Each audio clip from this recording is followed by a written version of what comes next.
Lizzie. I don't ever smoke the dizzy, but we can always share some ditsies. It's just a cup in time. This song doesn't have to rhyme. Life's all of us, not every moment we can be feeling fine.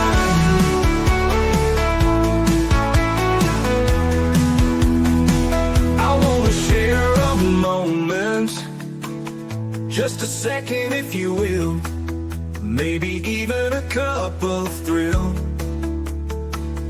We could share this performance. It's tea time, come sit with me. Well, welcome guys, Miss Liz in the house. And this afternoon we had Carmen Del Sori in the house with Pure and Easy Tea. And tonight we have the amazing Dr. Angela Casey in the house. And we're going to be talking about Bright Girls. You see how we do tea time? We just bring two incredible teas to the table. Tonight's tea that we are serving is Teaching Entrepreneur Authority. That is the tea we are serving in the house. We do not serve a beverage. We serve storytelling and words. Let's get everybody over to those platforms. You know how Miss Liz likes to get over onto the Facebook, LinkedIn, TikTok, Instagram, Facebook. I said that one already. Blue Sky, Clapper, Lemonade, all those good platforms. Give those a like, follow, and subscribe, because these tea times do help my guests and the listeners out there that resonate with the stories. Also, jump over to the podcast apps, Podbean, Listen Note, iHeartRadio, Spotify, all those good platforms. If I haven't mentioned any of the other ones that you guys know about, Miss Liz is on there too. So just check those out, give those a like, follow, and subscribe. And check over on babyboomers.org. If you're looking to be on a different podcast and Miss Liz is not the flavor for you, you can find over, I think it's 50 podcasts now, if you'd like to be on those podcasts. So you can check that out as well. So let's get started with disclaimer and then a beautiful intro, and then we're going to get Dr. Angela in here and we're going to talk about the Bright Girls and all for all you young ladies out there. Disclaimer for Miss Liz's Tea Time live show. Miss Liz's Tea Time is a global platform dedicating to sharing real life stories, diverse perspectives, and meaningful conversations that inspire awareness, healing, and connection. I, Miss Liz, is going live using StreamYard. Before leaving a comment during the live broadcast, please grant StreamYard permission to display your name at StreamYard.com. Please be advised that all the content brought forward during any Tea Time show is presented in good faith. However, discussions may include opinions, beliefs, and perspectives that do not necessarily represent the views of Miss Liz or the Tea Time platform. Information shared by guests is based on their own experiences and is perceived to be accurate at the given time of airing. All guests, viewers, and participants are responsible for using their own good judgment when considering any action or decision that may relate to these discussions. Some episodes may cover sensitive topics, including but not limited to trauma, abuse, grief, mental health, and other emotionally triggering subjects. Listeners' and viewers' discretion is strongly advised. Tea Time with Miss Liz is an open discussion forum designed to offer insight, inspire awareness, and create connection. It is not a substitute for professional, medical, legal, or therapeutical advice. If you require professional support, please seek assistance from qualified professionals or trusted resources in your area. If you have any questions regarding this disclaimer or the content of the discussion, you are welcome to contact me, aka Miss Liz, directly at my email at bookingmissliz@gmail.com or visit my link tree at Miss Liz's Tea Time. By choosing to participate in, comment on, or view these live shows, you acknowledge and accept this disclaimer. Your participation is entirely voluntary. I, Miss Liz, welcomes you to join the conversation with an open heart, and if at any time you feel this platform is not right for you, I respect your wishes and decision and welcome you back whenever you're ready. Tea Time with Miss Liz is serving truth and awareness one cup at a time. Well, welcome to Tea Time with Miss Liz, where conversations bring awareness, education, and empowerment to the table, helping us make more informed choices that positively impact our lives and the lives of those we love. Today's guest brings together science, education, wellness, and a passion for helping young people build healthy habits that can last a lifetime. Please join me in welcoming Dr. Angela Casey, double board certified dermatologist, dermatologist, surgeon, educator, and founder of the Bright Girl Youth Skincare. Based in Columbus, Ohio, Dr. Casey has dedicated her career to helping people understand the importance of skincare, skin cancer prevention, and practical self-care habits that support confidence and wellness from an early age. As a physician, educator, and mother of 3 daughters, she has seen firsthand how misinformation, social media trends, and unrealistic beauty expectations can influence young people. Through Bright Girls, she is helping families replace confusion with confidence by providing science-based skincare education designed specifically for youths. Today's tea time will explore skin health and skin cancer prevention, building healthy habits at a young age, confidence through education and self-care, navigating social media skincare trends, and supporting youth wellness with practical tools. Dr. Casey reminds us that caring for ourselves is not about perfection, it is about knowledge, prevention, and making choices that support long term well being. So grab your cup and join for a meaningful conversation filled with education, empowerment, and real life tea, truth, experience, and awareness. Let me get Dr. Casey in here and let's spill some tea. Welcome, Dr. Angela. Thank you so much, Miss Liz. I am so appreciative of the Did you opportunity. mute yourself? I should be unmuted. Can you hear me now? There we go. We got you. It took me a second. Hi, I'm so thrilled to join you. And hello, everybody in the community. Really nice to meet you. Well, Dr. Angela, do you want me to call you Dr. Angela Casey? What would you like? Dr. Angela is great. It's a little bit less formal than Dr. Casey. Well, Dr. Angela, tell us a little bit about yourself as a little girl and who you are now as a grown woman. Sure. So as you mentioned, I'm currently, as a grown woman, a dermatologist and micrographic dermatologic surgeon, and I'm based in Columbus, Ohio. I am wife to the amazing Michael Casey, my wonderful husband of over 20 years, and we are the parents of 3 teen and tween daughters. So we're navigating this crazy world of raising girls and working full time and running a business, which is Bright Girl Skincare, which you see behind me. And as a girl, I grew up in Louisville, Kentucky, so not too far from where we are now, about 3 hours, and always was drawn to science and medicine, but really had a big attraction to helping others. So anything I could do through volunteer work, through community outreach, through social organizations to make a difference in our communities was really a priority for me growing up. And I think that is what led me into the world of medicine, where now I have the privilege of helping patients every day in my practice. So, Dr. Angela, what inspired you for Bright Girls? I can't call myself a healthcare provider if I don't care enough to make a difference. And I was getting increasingly frustrated with the healthcare system as we know it today, and that we are in this model of wait for disease to occur, and then we diagnose it, and then we treat it after the damage is already done, after the disease has already occurred. And I just feel that we can do better as a society, as a profession, to shift the focus to one of prevention and education and empowerment. And what inspired me to start Bright Girl is really the intersection of my worlds as a dermatologic surgeon who treats skin cancer in my practice every day, and then my role as a mom of 3 teen and tween daughters, and really connecting with their generation. So I know, your community, inclusivity is really important to your community. And there was a lack of inclusivity as it related to skincare and skin health for our young people. There are a lot of brands that are focused on mature patients, mature skin. There are a lot of brands that focus on baby and toddler skin, but there wasn't a whole lot for those teens and tweens. There's not a lot of brands that were directly connecting with them and really focusing on education and empowerment. And I wanted to change that. I thought we could do better, and we are doing better. And we're creating this exciting movement of skin health through prevention and education, and really equipping our young people with the tools and understanding to care for their skin. So, Dr. Angela, why is preventional skincare education so important for the youths today? Well, a large majority of our skin damage starts in the first 2 decades of life. I treat skin cancers in my practice every day. The skin cancer I'm treating in my 62-year-old patient didn't start 5 or 10 years ago. That damage was planted when they were in their childhood and teenage years. when they were outside, when they were getting sunburns, when some of them were playing sports or working on the farm or just out and about with their friends.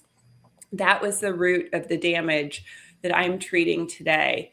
And knowing that and seeing it every day, we have to get out as a specialty and get ahead of that damage. And that starts by implementing those good habits and teaching our young people the importance of simple practices like wearing sunscreen, how to cleanse and moisturize their skin. Why do we need to do these things? What ingredients do we need to look for in our skincare? And I think when we can help them sift through all the confusion and the marketing claims that are out there and really whittle down to those core principles that are going to equip their skin with that strength and that resilience, we're going to be leaps and bounds ahead, and that their generation will age very differently. And my hope is that we will see a big impact on the skin cancer epidemic through implementing these changes. Dr. Angela, is that one of the cancers that's not really spoken about much, is the skin cancer? I think so. Fortunately, it is in the scale of cancers, skin cancers are often not life-threatening. Now, that's not always the case. We, of course, know of melanoma skin cancers, which can be very deadly if they are left untreated. And same thing with squamous cell skin cancers. Those can be quite significant. But the large majority of skin cancers are fortunately typically diagnosed and treated early enough that they don't cause significant damage.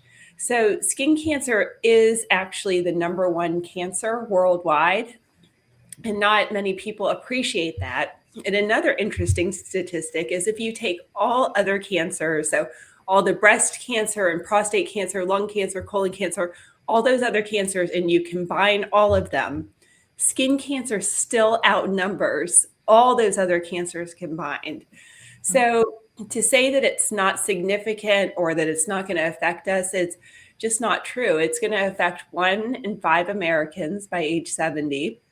And the numbers are in the many millions. So we're looking at close to 10 million skin cancers diagnosed in the US every year. It's significant. Chances are it will affect you or someone that you love. So it's important to educate on this and raise awareness and talk about the importance of understanding our skin, screening for skin cancers, knowing what to look for, and also that preventative piece is so critical. Is there a national day for skin cancer? So May is Skin Cancer Awareness Month, and Melanoma Monday is one of the well-known days. So that's usually the first Monday in May, where many clinics and offices will offer free skin cancer screenings as a way to perform some community outreach. It's something that we've really always enjoyed doing in our practice. It's a very positive event just in terms of raising awareness, helping others that may not have gotten in to see a dermatology specialist otherwise. So what got you into the youth? Into the youth?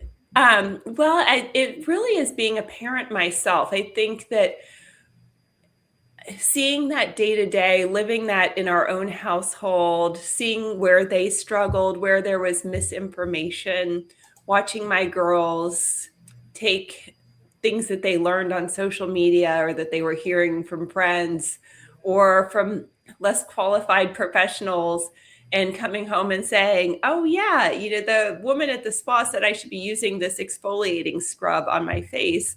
And I'm saying like, no, don't use that. Like that's really bad for your skin and it's just going to irritate and inflame and cause sensitivity. So what we were seeing, and I think across the board, is this real curiosity and interest of our young people. They want to understand, they want to perform that self-care. They just didn't have a lot of direction and information on how to do that safely and effectively. And that's where we come in. So I think many of us as founders, we're problem solvers. And it usually stems from a problem or a question that we ran into in our own lives. So I saw that. And then I had so many friends and family members and patients coming to me and saying, Dr. Casey, what skincare should I recommend for my 13-year-old daughter? I don't know. I go to the store and there are, hundreds of brands at the store, and I don't know what to get for him or her. And all these kids saying, oh, I saw this brand on TikTok or Instagram, and that's what I want. And the parents saying, like, I don't know, is that safe? So I knew it wasn't just me. This was a question and a problem and a friction point in many families. And with Bright Girl, I wanted to provide a safe, effective, and proven solution. So it was really way back in 2019 that I was seeing this. At the time, my girls were all ages 10 and under, but I thought this is a real opportunity for us to change the trajectory of skin health for their generation. And it was really 3 years of research and development and testing formulations and getting feedback and tweaking things before we launched the brand. And now I'm proud to say the brand has been adopted by thousands of dermatologists across the country. So we're sold in dermatology practices throughout the US. We're sold on Amazon and Nordstrom and Macy's in beauty space. So there's a real, and I share that because I think it really demonstrates that there is a societal adoption and a craving for this type of solution for a skin health and skincare that's really tailored to our young people who have very specific skincare needs and different from us as adults. Well, and with TikTok and Instagram and all of that, right? There's so much misinformation, right? Just buy the latest trend, buy the latest viral cream that's out there, and we don't understand that we're doing more damage than good, right?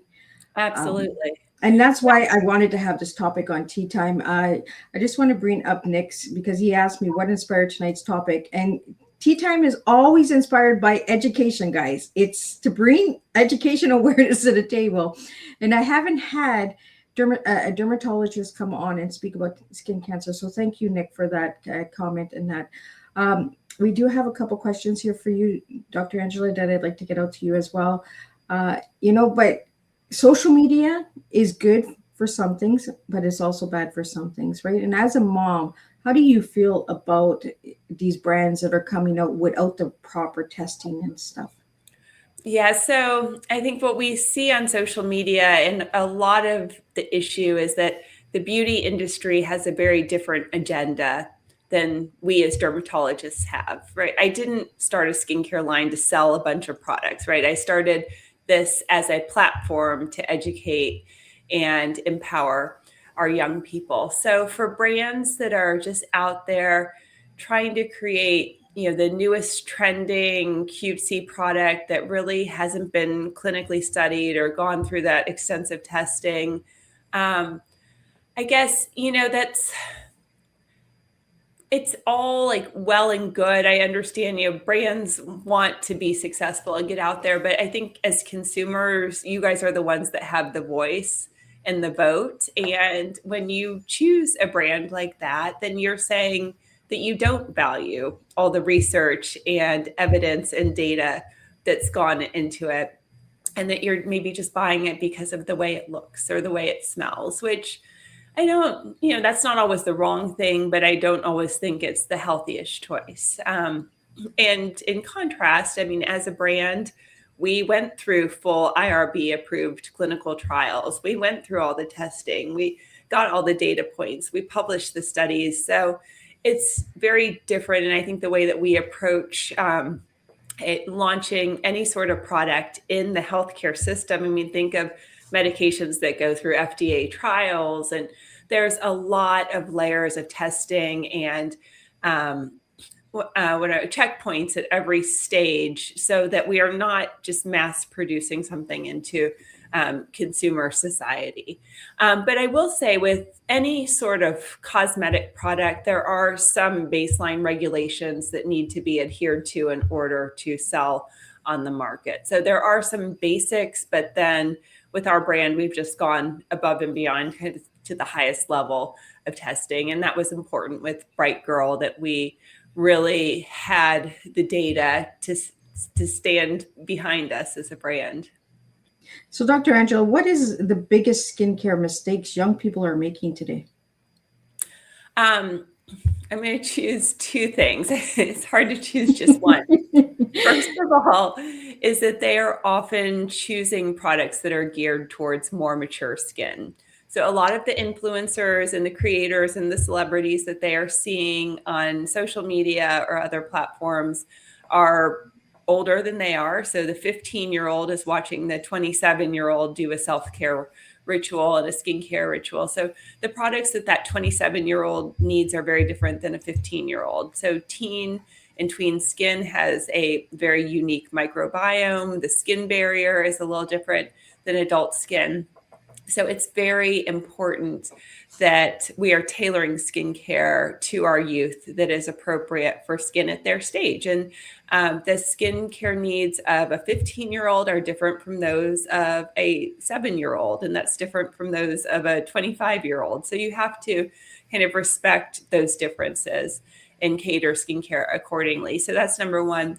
Secondly is these complicated regimens that are being promoted on social media. So these 7 or 8 step skincare regimens that, are just very involved. You're layering a lot of ingredients on the skin. What that is doing is just increasing the risk that there's going to be an allergy to one of those ingredients. So instead of having 20 ingredients from your cleanser or moisturizer, you now have 80 ingredients that you're putting from your serum and your cleanser and your moisturizer and your facial mist and your toner and your setting spray in all these different steps. So important to understand that. And that when you layer so many actives on your skin, and particularly on young skin, what that ends up doing is breaking down the skin barrier.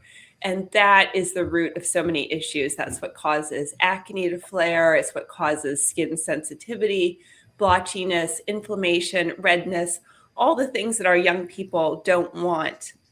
So it's important as parents that we are, and as experts, that we're educating that audience, that although perhaps that influencer is like demonstrating the pageantry of this complicated skincare regimen, you have to question, like, A, is he or she doing that every single day in her life, or did they just do that to create this entertaining video? And B, is that appropriate for your young skin? Yeah, because I watched some of these TikToks and they're putting like 10 products on their face. And I'm like, ooh, that can't be good. No, it's generally not good. And I don't know about you, Miss Liz, but I don't have time to do a 10-step regimen. I do like 30-second makeup job. Like, No. I watch some of these videos where they're like 15, half an hour just doing makeup. And I'm just like, I don't got time for that. Like, no, it's kind of impressive, but maybe not how I want to spend my morning. I'd rather be with friends or getting some exercise or connecting with my family. Right. We have a question here. Are schools doing enough skincare education? Oh, I love that question. I think that there is more and more of that, and it's very dependent on the school district. So I do think that some districts are embracing that.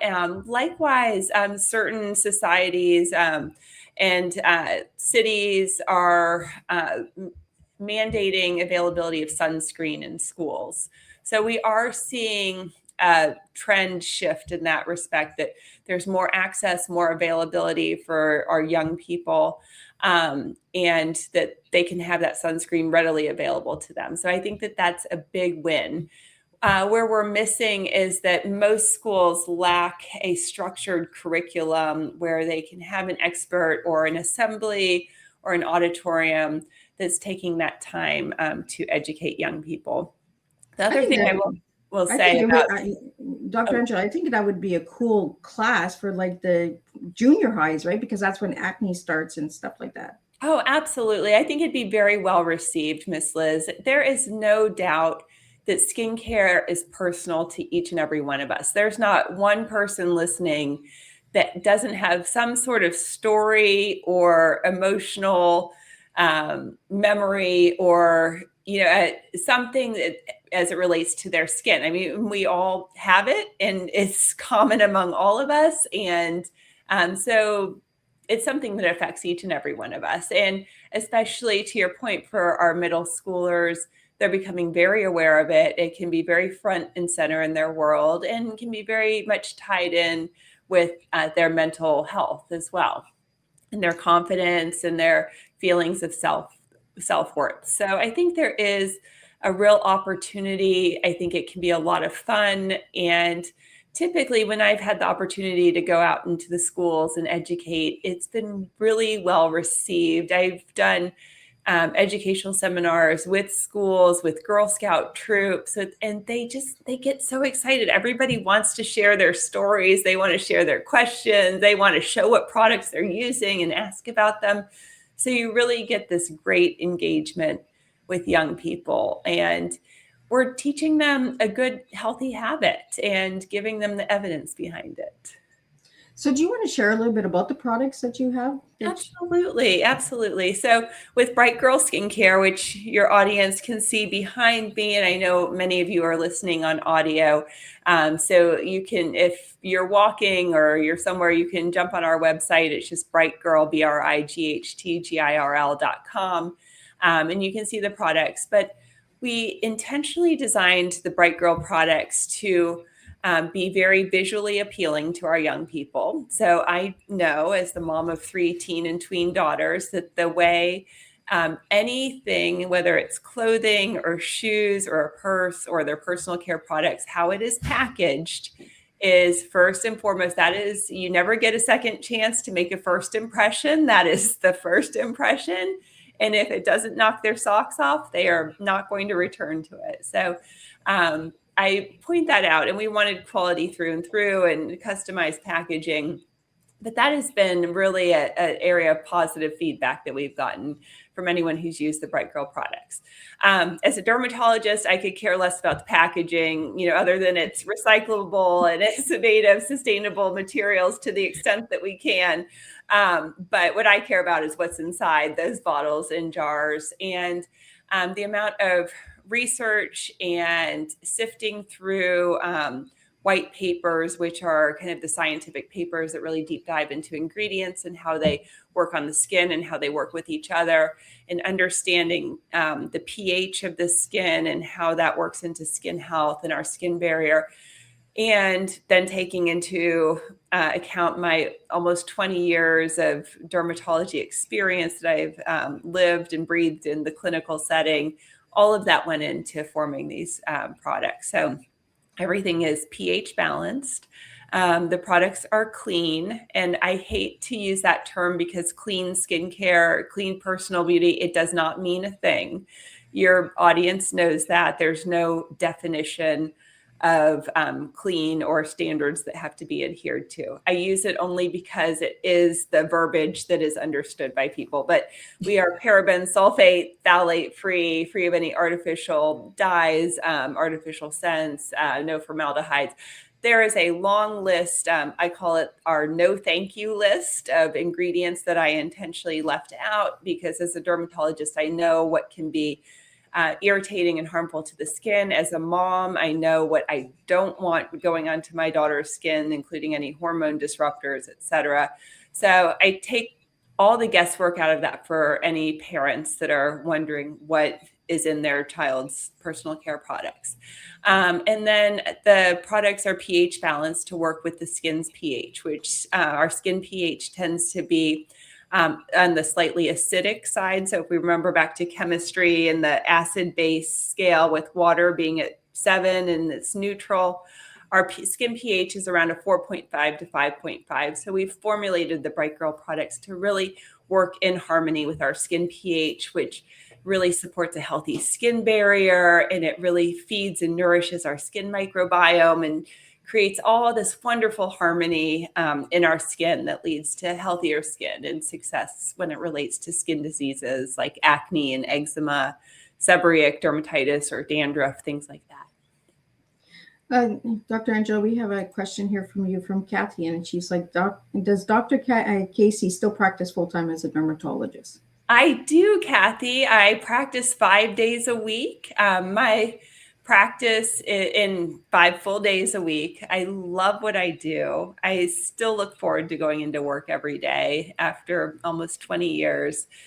In my practice now, I really focus on skin cancer treatment. So I do a procedure called Mohs micrographic surgery, which is microscopically controlled skin cancer surgery. So while patients are in office, we anesthetize or numb the area of their skin where their skin cancer is. And typically I'm working on the head and neck area for my patients because those are more cosmetically sensitive and common areas where we get skin cancers.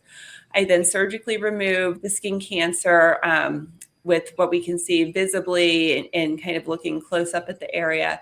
I then take that piece of skin into our lab, which is right down the hall from our surgical rooms, and it's processed so I can look at it under the microscope in real time while the patient's waiting. I map out all of those cancer cells and correlate that with what's on the patient, and then we go back in any areas where there are still cancer cells remaining. So we do that until we clear the cancer, and then I do reconstructive surgery. So today I worked on a couple of ears, a couple of noses, a scalp. We had a few skin cancers on the cheek, one on the lip. I think we treated about 11 or 12 skin cancers, so 11 or 12 surgeries today at my office. And we helped a lot of people. We made a difference in each of those individuals' lives. And some of my patients were new patients, some of them were returning patients. So we find that individuals who have skin cancer have a pretty good likelihood of developing another one in the next 5 to 10 years. So I have a lot of frequent flyers that visit our office. So it resurface? No, they get new ones. So the wonderful thing about Mohs surgery, which I practice, is that the cure rate is excellent. We get close to 98 to 99% cure of the skin cancers that we treat. So it's very, very rare that those cancers that have been treated with the Mohs surgery recur. What is very common, though, is that those patients get another skin cancer elsewhere on their skin, because when we go out in the sun and we get a sunburn, it doesn't just affect the spot on our nose. It also gets our forehead, our cheeks, and our chin. So those cancers can pop up in any of those spots. And for my bald or thinning hair gentlemen, they often have them on their scalp as well. So we see lots of skin cancers on the scalp. Which makes sense, right? Because of the baldness. So the sun is direct right onto the head? Directly hitting, yeah. And again, a lot of those gentlemen just didn't know or didn't think about putting sunscreen on their scalp throughout their younger years. And I love having these conversations with guests like you and Dr. Angela, because we're bringing the awareness, right? That somebody out there, like we just had somebody from Bargain Home said, wow, they didn't know. This is why we have these open conversations and we have the live show, so that you guys can ask these questions and share these tea times out, because they do make a difference. There might be somebody out there that doesn't know as well. And that's what it is. It's bringing the awareness out there by having these conversations. We have a question here from Real Charlotte, and it's, how did you balance being a surgeon, educator, and entrepreneur at once? I will say it takes a village with a whole lot of help is how I balance doing all of that. Good husband, right? Yeah, an amazing husband.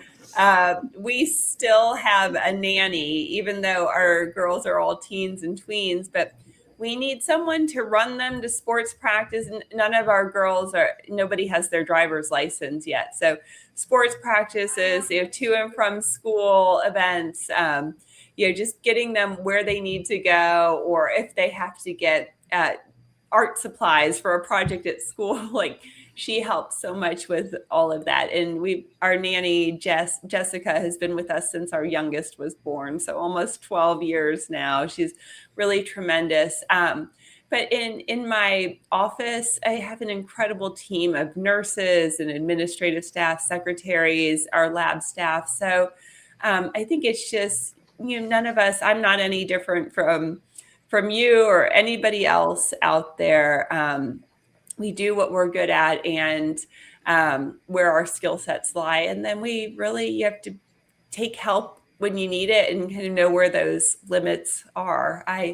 I don't cook dinners for our family during the week. I do a lot of meal prep at the beginning of the week, and then I rely on my dear husband and our nanny to kind of cover the gaps in between. But we do what works for us as a family, and we prioritize what's important to us as a family. Well, we all need a village to build. Like, even doing this tea time, I need a village. I need the guests, I need the listeners, I need the supporters. We need a village to build stuff and to make a difference. Well, it's so true. And when you look at health and wellness for us as individuals, having connection with our communities is so critical. And there's just a number of studies that show that none of us can operate in isolation or independently. We really rely on others, and we need to know when to ask for help and that it's okay to ask for help. And we shouldn't ever expect that we need to do it all. But all too often we do feel guilt about that, or feel like we're giving up or giving in if we do seek help from others. But I encourage it. Like it's good. It's healthy for everybody when we get the help and the support we need.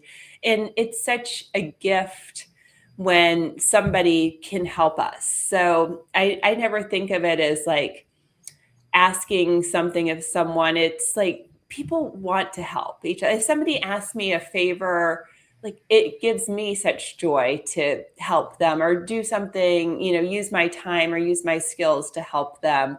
I always consider that such a win. It's just like when you give somebody a gift for their birthday or a holiday occasion, you get so much excitement from watching them open that gift, and the giving of the gift is like the best part, and it's better than receiving sometimes.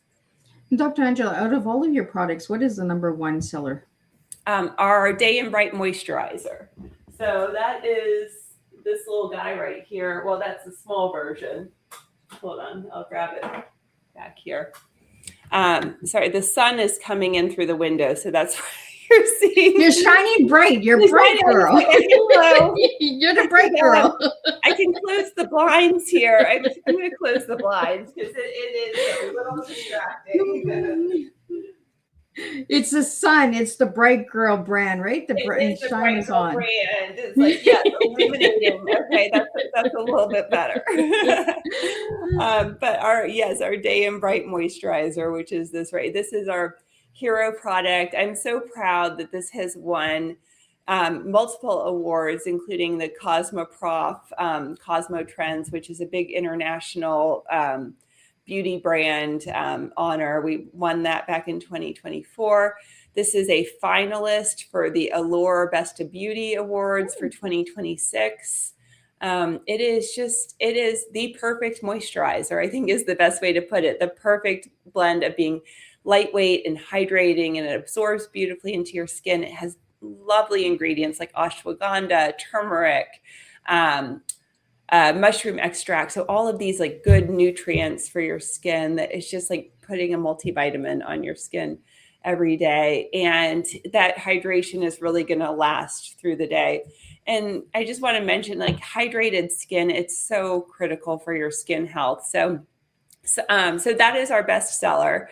I would argue that our sunscreen is the most important product, but we can get to that in a minute. But hydrated skin is so critical. So if you think of your skin like a plant or a leaf, if it gets dehydrated, it's going to get brittle. It's going to get little cracks in it. It's going to be prone to breakage and irritation.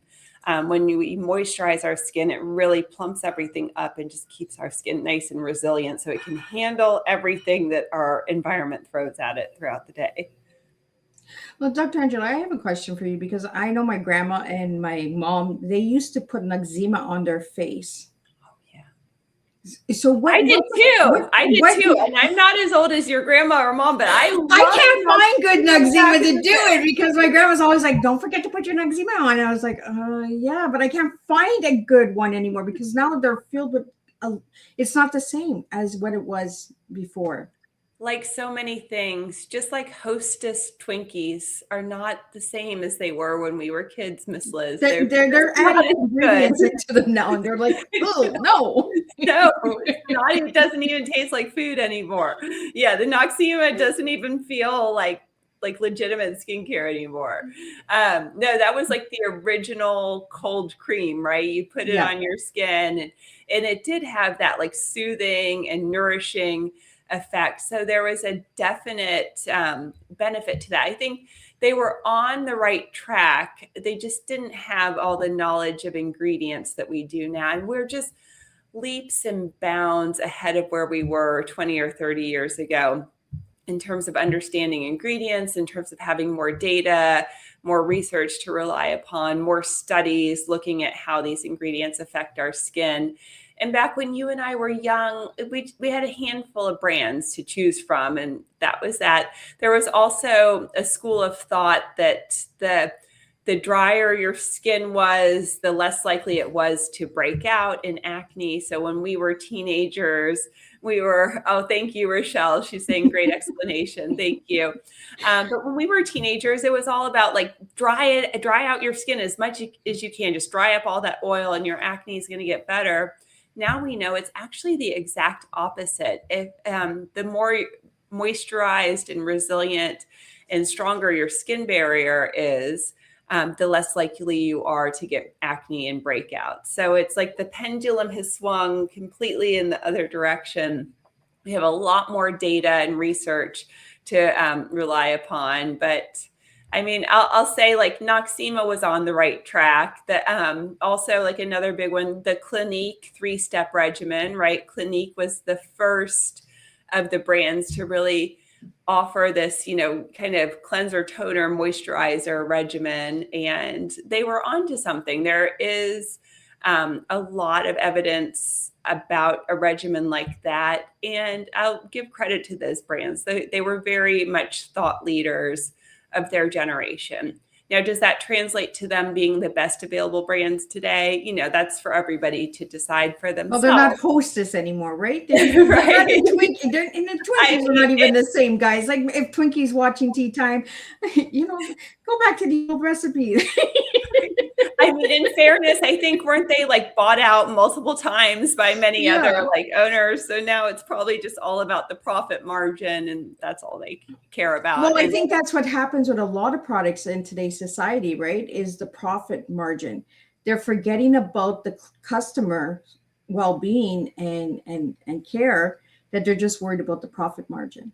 Yeah, you are so right, Miss Liz. And it is one of the things I love so much about being a small brand, a woman-owned brand. I own 100% of the company. I don't have to answer to any investors or stockholders or anyone like that. Although we have expert advisors, of course, to help us be the best we can and really be best in class. I can really pick the best ingredients. It makes me not always the best business person because I will always go for quality over profit margin. And honestly, like I don't care if this brand is incredibly profitable. It's more about the mission and the education and getting out there and doing something to change the trajectory of skin health. And I thank you for that, because we need more people to stand up and say that, it's not about the profit margin, it's about the well-being and the self-care. We have a couple questions here for you as well. From Real Charlotte is, how scalable is youth skincare education globally? Oh, I think that's great, Charlotte. So I think it's very scalable because we're obviously in a day and age where information just multiplies exponentially. So I do think that this is where social media and other platforms really can be advantageous and can do a great service, because we have now the opportunity for experts who maybe didn't have as much of a voice or awareness to get out there and spread evidence-based information. And I think in doing so, we can reach more people than we ever could have, 20 years ago when we had traditional print media with limited circulation. So there's pros and cons to it, right? It's also, the downside is that misinformation can get out there and become very adopted by society because they keep seeing it, and it may not be factually correct, but it's getting out there. But more and more, I think you're seeing experts, you're seeing a lot of dermatologists and skin health experts that are getting out there through social platforms. And it's so fun and exciting for us because we can reach and help more people than we could ever possibly see in the limited hours that we're in the office and practicing every day. Well, I always say if you don't live it or you don't work it, don't speak it, because you're doing more damage when you think that you might know something. You might do a little bit more research, right? Because you're doing more damage by just coming to the table and saying, I have a little bit of information on this, or I have a little bit of education on this. Let's leave it to the experts. Let's leave it to the people who actually work in these fields so that they can get the right information out there. I couldn't agree more, Miss Liz. And I do believe that there is a wonderful space for influencers and creators in sharing their own personal stories, their own personal experiences. So I will never say that they need to go away, that there's not a place for them. We welcome all of them, but I hope that consumers can discern where the expertise comes in and where something is created or done for entertainment value, where there might be fear mongering or kind of creating a really like dramatic statement in with the goal of getting more views and more eyeballs on a piece of content, even if there's not much legitimacy behind it. Yeah, I find that today's society and world is turning to the likes and loves and how many eyes are on me and what can I do next, right? Or go to a next level of not understanding how much they have to keep upgrading and updoing, and and it takes a lot of energy, especially for the youths that are watching. It scares me because a lot of them are losing focus on the eyes and the numbers and likes than the actual message that they're putting to the table. Yeah, it can be heartbreaking. And I watch it as a mom myself, and just the validation that my own daughters get when they put a post on social media and they say, Mom, look, I got 200 likes on this post and all these comments. And I'm thinking, oh my gosh, like I just want it all to go away. Like on the one hand, I want them to be connected and feel included and cohesive with their peers. And on the other hand, I wish that every parent in America and across the world would make a pact that we are going to do away with social media until our kids are 18 and their brains have developed a little bit more before they're turning to these platforms. Well, it scares me because we don't actually know who's watching. Oh, absolutely. And you don't know who's commenting. And yeah, it can be a slippery slope, most certainly. Absolutely. We have a question here from you from the grown up guide to running. Does Bright Girls have resources online for parents and teens to follow?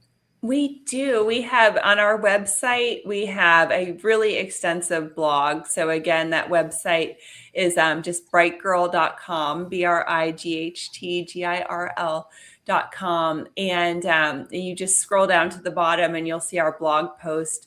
I think at this point we have hundreds of blog posts, if not thousands. So you can just search by the topic of interest, and you can always contact us too.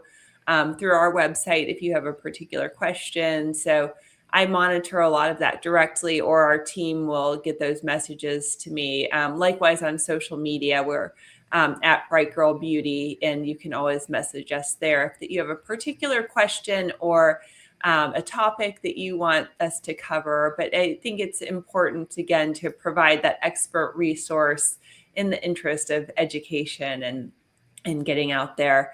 I don't give direct medical advice ever on our website or on social media platforms because in much as you, Miss Liz, we don't know every person that's in this community and all the nuances. So I always encourage individuals, if you have a specific problem, it's so worth going to see a dermatology expert just to ask those questions, have them lay eyes on it, get that expert opinion in the context of understanding the rest of your individual medical history.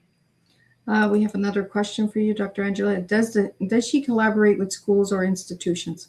I do with as much as I'm able to. So we do that through a few ways. Sometimes I do like in-person or virtual educational events with schools or institutions when it's kind of like the right fit, I would say, in terms of the audience, and that I really feel like I can provide a useful and well-received message to them. We also do a lot of fundraising for schools and institutions. That is really important to me as a parent, as someone, I mean, all of us went through school ourselves, right? And I remember as a young person the influence of the support and love and programs through my own school and how much that shaped my journey through life and mentorship along each step of the way. So with Bright Girl, we do that on a larger level. So a lot of fundraising where we give a percentage of sales back to organizations and institutions, schools. And it's just, again, a great way for to really walk the walk with community outreach and doing what we can to help those organizations. Dr. Angela, how young can the girls use these products? We recommend starting around age 8 at the youngest. And they have been clinically tested down into that age range. So our clinical trials, because of the way IRB approvals and protocols are in the medical world, you have to kind of segment your audiences. So we focus on the teen population in our clinical trials. So ages 13 to 18 was our demographic. But we see more and more young people at age 8, 9, 10 that they're starting to get some early skin concerns with acne breakouts, or they might have eczema. And everybody can use a good mineral-based sunscreen. And we have very beautiful mineral sunscreens. So just to kind of distinguish between chemical sunscreens, which many parents might be concerned about their kids using, that we know that chemical sunscreens are absorbed into our bloodstream to a certain extent. We really don't have those same concerns as it relates to mineral sunscreens. So, of course, sun protection is a big priority for us as a brand. And we have those beautiful mineral sunscreens, again, with very thoughtful ingredient selection and a broad spectrum UVA and UVB protection. So, Dr. Angela, do any of the boys use your products or just girls? Oh, tons of boys use them. I would say, though, our audience is probably 90% female and 10% male. And I'll share a funny story about that. So we had a nice little 16-year-old young gentleman who had been using our products for about a year. We got a couple messages from his mom saying, oh my gosh, his skin has cleared up so much. And, he really loves using the products. And then one day he looked at the package more closely and said, wait a second, this says girl on it. Is this a product for girls, Mom? And Mom, very quick response, like thinking on the spot, was like, no, Dr. Casey is the bright girl. You're just smart for using these products. Nice save, Mom. I know. So this mom who we don't, I mean, this is somebody we don't know, just one of our customers. We love that. And we wrote her back and we were like, can we please share that story? And she's like, if it helps other people, she's like, your brand has helped my son so very much. So if it gets, helps more people, we are all for it. But I really love that. And I named it Bright Girl because the brand, it's all about, because bright it evokes health and wellness and radiance, yes. But bright also means smart. So being a brand that's very education focused, very much empowerment focused, that's where the bright came in. And the girl, because I think our girls need a voice. As a mom of 3 daughters, I think it's important sometimes that we can really have a brand that they can own and connect with and relate to. And then for the boys out there, I love it when the boys use our product because it really shows that confidence and awareness and respect that they're, and that they are okay enough that they are going to use a brand and they don't care if it says Bright Girl on it, that it's working and they're going to stick with it. And Dr. Angela, what message do you hope young girls will take away from your work? So I really want them to take away that those small habits that you start today, those self-care rituals, those healthy practices, every day that you do those things for yourself, it's like putting money in the bank. You're making a deposit every day into your overall health and wellness, and in this conversation as it relates to your skin health. So you don't have to be perfect about it. If you skip a day or two, it's not like all is lost. But every day that you're doing that little bit of self-care, it's such a win. It's a win for your mental health. It's a win for your skin health. It's really that demonstration that you're worth it and that you believe in doing something good and healthy and nice for yourself. And Dr. Angela, one skincare habit everyone should start today. Wear sunscreen, put some sunscreen on every morning. It is such a simple habit. It takes less than 30 seconds to put that on. And the benefits, the dividends from that little bit of investment of time and energy are so tremendous. We find that 90%, so 90% of non-melanoma skin cancers have direct correlation with ultraviolet damage. Imagine the impact we can have by implementing that one simple practice into our routines. It's tremendous. And Dr. Angela, what signs should we look for skin cancer? So let's start with non-melanoma skin cancer. So those are basal cells and squamous cells. If you have a spot that looks like a pimple on your skin, but it's still there after 2 or 3 months, that's one. If you have an area of skin that doesn't heal after a few months, so you might think it's just a scratch or a scrape, but it's still there after 2 or 3 months, that's another sign. Sometimes it can be just a scaly patch of skin that persists for a few months. So what you're hearing, the common theme here, is not something that came up last week and it's gone next week or the following week. These are spots that persist over a few month period. Sometimes they can just be like a sore that doesn't heal. And sometimes they can look almost more like a wart or like a little scaly papule on the skin. So those are the most common signs. For melanoma skin cancers, typically we're going by the ABCDE guidelines, which many of your audience members may be familiar with. So if you have a mole that has asymmetry, if it has fuzzy borders, if the color is very dark compared to your other moles, if the diameter is greater than a pencil eraser, or if it's changing significantly over a few month period, those are warning signs. It can be confusing to try to remember all of those things. So here's the take it with you message with melanomas. Look for the ugly duckling on your skin. So you look at your moles as a whole. Do you see one that looks a little different, like it doesn't quite belong with the others? That's the one you want to focus on. It doesn't always mean that it's bad or that it's cancer, but it's definitely worth getting it checked by an expert. And what final message would you have for the listeners tonight, Dr. Angela?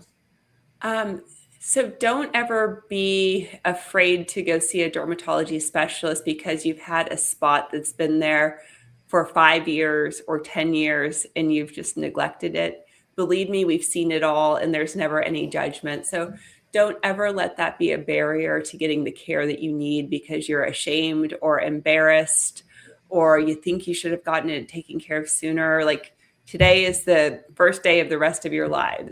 It's never too late. We're never going to think less of somebody who has had a spot that's been brewing for 5 years and it's turned into something significant. We just want to help and get you the resources you need to be your healthiest. Well, thank you so much. I really appreciated this tea time. I love when we bring education to the table because we need more conversations like this. Oh, it's so good. Like education is the gift that keeps on giving, right? Like you take that nugget of information, hopefully many nuggets of information from today's conversation. You carry it with you and then you share it with somebody else. And then there's that ripple effect. It's so, so powerful. Right? Give that nugget of gold to somebody today. Absolutely. Well, thank you so much, Dr. Angela. I want to thank the listeners and the supporters that tune into Tea Time. We could not do this without you guys. So thank you again for bringing your questions, your support, and listening in. Share this Tea Time if you know somebody that it'll resonate with. Even if it's in a week from now, share this Tea Time. I really just want to thank everybody for joining me tonight. I'm just going to do a quick recap of what tonight's Tea Time was about, and we will be back on Thursday and Friday. There is 6 shows this week, so we have 2 underway for June that have been already started, and we'll continue on Thursday and Friday. What a valuable and empowering conversation today. Dr. Casey, thank you for bringing your expertise, compassion, and commitment to education to the Tea Time table. Your work is helping young people and families navigate to a world filled with information, trends, and pressure by returning to something incredibly important, knowledge grounded in science and care. Today's conversation reminded us that healthy habits begin with awareness. We explored skin health, prevention, confidence, and the importance of teaching young people how to care for themselves in ways that are practiced, realistic, and sustainable. One of the strongest takeaways from today is this: prevention is one of the greatest gifts we can give ourselves and future generations. Whether discussing sunscreen, skincare habits, confidence, or wellness, your message encourages families to focus on education rather than fear and empowerment rather than perfection. Here's some food for thought to leave with everyone today. What if the small habits we teach children today become the foundation for a healthier, more confident tomorrow? Because true wellness is not built through quick fixes, it is built through consistency, choices, awareness, and self-respect. Thank you, Dr. Casey, for helping families understand that healthy skin is more about them than appearance. It is about lifelong health, confidence, and care. Until next time, keep learning, keep growing, and keep serving real life tea, one conversation at a time. And I'll see everybody on Thursday, and we'll do this all over again. Thank you so much, Miss Liz.